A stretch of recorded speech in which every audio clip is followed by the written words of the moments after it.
people probably say, why do these guys talk so daggone much about the NFL or maybe even college football? Here's why. We both used to play it. We both played in college. We both played in the NFL. We both have a lot of ties to a lot of different sports. But, NFL is the biggest, baddest that there is, especially in North America. And they're going to get bigger around the rest of the globe.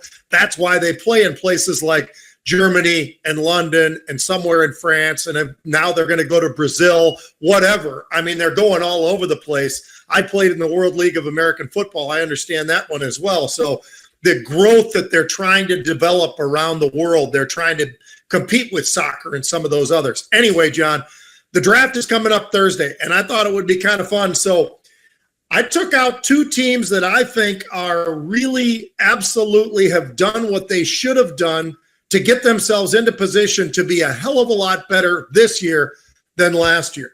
So one of them is the Atlanta Falcons. Now, I bring them up because they didn't have a quarterback. That becomes a major problem, right? In the NFL, we always say, what do you got to have? What do you have to have?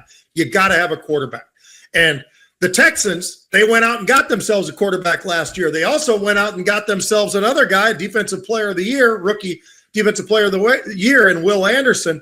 Well, that's not so bad. And then all of a sudden you decide, well, you know what? We're going to get Danielle Hunter, the fastest man ever to get to 50 sacks in the NFL, and we're going to put him on one side, and we got Will Anderson on the other. We're going to get Joe Mixon to run the ball. We're going to get Stephon Diggs to catch the ball. And we got C.J. Stroud already, who is an absolute superstar that people are absolutely loving in his first year. So you've got that at the Texans. And then you look over at Atlanta and you go out and get Kirk Cousins. Now, a lot of people don't believe in Kirk Cousins. I'm okay with that. But you should look at the numbers because the numbers don't lie. And Kirk has had a really good run with the Minnesota Vikings. Now he's going to his hometown of Atlanta, at least his wife's hometown. You've got Bijan Robinson, John, as your running back. You've got Kyle Pitts as your tight end, first-round pick. Drake London, you know the idea. And then they've got, of course, the draft. And they've got some players that they're going to go for. They've got the number 8 and the number 11 in the second round. So they're going to get some really quality players, I think. So I look at Atlanta and I look at the Texans. I don't think they're just going into the playoffs. I think they could maybe both make a deep run into the playoffs this coming year. What do you think of that? And do you have any other teams, or do you like those two teams to see the improvement that they've been able to do through free agency and probably through the draft? Yep. Well, obviously the Texans through the draft and free agency, just as you described, Pete. Nobody wants to see them on their schedule this year. Even though I'm sure some of you out there will say, yeah, John, but the freshman quarterbacks, rookies, people tend to be able to defense them the year after because they've had a whole bunch more film to look at on how to defend them. I don't know how you defend a guy that's as accurate as C.J. Stroud, Pete, versus some of the other folks that are on the roster on other teams. I think this is going to be a great Texan run this year, maybe even to the Super Bowl. And I thought it was just kind of interesting, Pete, that Matty Ice, Matt Ryan from the Atlanta Falcons, formerly, he signed a one-day contract just so he could retire as a Falcon. Yeah. And that's kind of a classy move by him, by Arthur Blank. I believe that's his name, Pete, the owner of the Falcons, because he threw for 367 touchdowns. I mean, this guy, if his defense could have played ball at all in the second half against Brady in that Super Bowl where they went up huge on him and then, gave up the ghost, that kid would be wearing a Super Bowl ring. And is he going to be in the Hall? Probably not. Even with 367 touchdowns, Pete, he'll be in the Falcons Hall of Fame, and he was a tremendous competitor for them.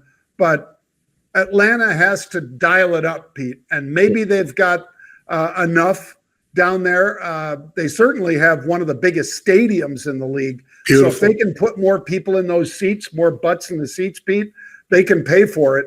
And I would open up the wallet and get a bunch of free agents as well as draft picks, because ATL should be a great place for young players to make a name for themselves, and for some of those veterans, put them in there as well. And all of a sudden, I think you've got a good combination.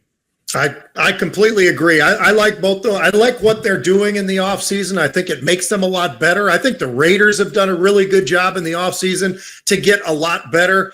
You know, they retained the coach. They got a new quarterback. They got Gardner Minshew. I mean, they've done a lot of really good things. I think there are some teams that have made the right moves. I'm not so sure about a team that just continues to stumble around like the Denver Broncos, John.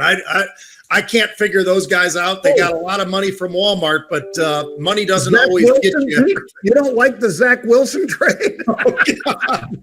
I mean, honestly, maybe there's a chance for it. Maybe he just needs a new place. I don't know. But think about this, John. That guy was what? Maybe the third or fourth or fifth pick in the draft when he came out. Whatever it was, it doesn't matter. He was way up there. And what did they get in return? I think they got a 6th-round pick. I mean, honestly, think about that. It's just amazing how wrong some of these teams have been when they've reached up for these quarterbacks. And there are other quarterbacks that have stepped in, like Brock Purdy, and they walk in there and they're superstars. So it is a difficult position, I think, to get the right analysis on. But sometimes these guys just see what they want to see. And I'm still in that camp with Caleb Williams. Yeah, I am too, Pete, because think how sold the Jets were on Zach Wilson. I mean, just completely sold on him, just like a lot of people are completely sold on Caleb Williams. And I think you and I both would take Daniels over him. Yep. And I'll tell you what, if I traded down, Pete, and got more picks later in the first round for trading down, I wouldn't mind taking Bo Nix instead of Caleb. So, maybe that's just me, but I think Penix for that matter. I think there's a lot of good quarterback talent out there. Mm-hmm. And Caleb's just the one that everybody fell in love with. But this guy, Zach Wilson, that puts an exclamation point on a guy that everybody thought was the guy until he wasn't. Yeah, that's true. That's true.